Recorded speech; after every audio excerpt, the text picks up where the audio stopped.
کمیته ولایت‌های فوق‌العاده تاجیکستان خبر داد که نجات بخشان از روز 11 مارس سال 2024 در رفع عاقبت‌های یک صدمه مرگبار در نویه عینی کسی کشته به جا گذاشت اشتراک کرده به دو مسافر زنده مانده کمک رساندند.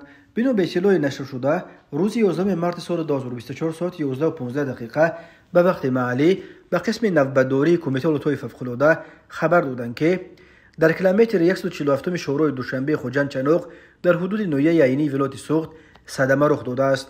نجات بخشان کمیته از منطقه زرافشان به جای حادثه رسیده معاین کردند که یک ماشین تمغه اوپل زفیر تحت اداره ساکن 35 ساله استرافشان هنگام حرکت از طرف شهر دوشنبه به سمت شهر خوجند به دلیل ازوده اداره ماشین نبرآمدن راننده به یک جری 900 متر چپ شده است. به بالای این هنگام به جری سرازیر شدن ماشین آتش هم گرفته است. در نتیجه صدمه راننده و دو مسافرش در جای حادثه به هلاکت رسیده، دو مسافر دیگر به طور معجزه‌ای زنده ماندند ولی جراحت برداشتند. نجات بخشان با کمک وسایل مخصوص کوهنوردی به جری فرآمده با استفاده از واسطه‌های مخصوص جسد راننده و دو مسافر هلاک شده را از داخل ماشین سوخته بیرون آوردند و به مقامات حفظ حقوق سپردند.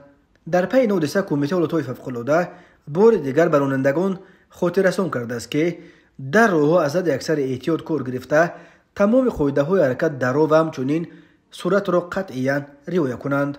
در همین حال مرکز مطبوعات وزارت کارهای داخلی تاجیکستان درباره باز یک صدمه مرگ‌آور و هلاکت پیاده‌گرد سالخورده 70 ساله در نویه دوستی در جنوب غربی جمهوری در همین روز 11 مارس سال 2024 خبر داد و گفت روز 11 مارس تقریباً ساعت 17:00 راننده ماشین تمغه اوپل استرا امانوف ذکرالله سال تولدش 1982 ساکن نویه دوستی هنگام حرکت سمت دهه لاهوتی به طرف مرکز نویه در راه ماشینگرد دهه بدخشان از عهده اداره واسطه نقلیات نبرآمده پیاده‌گرد اشیموف عبدالرحمن سال تولدش 1954 ساکن نویه مذکور را پخش نموده است.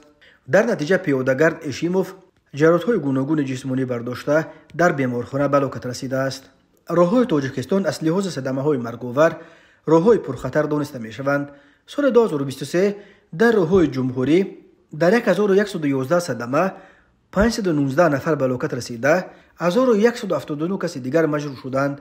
سال 2022 بر اثر 1096 صدمه در راه‌های تاجیکستان 416 نفر جان باخته، 1197 نفر جراحت برداشته بودند.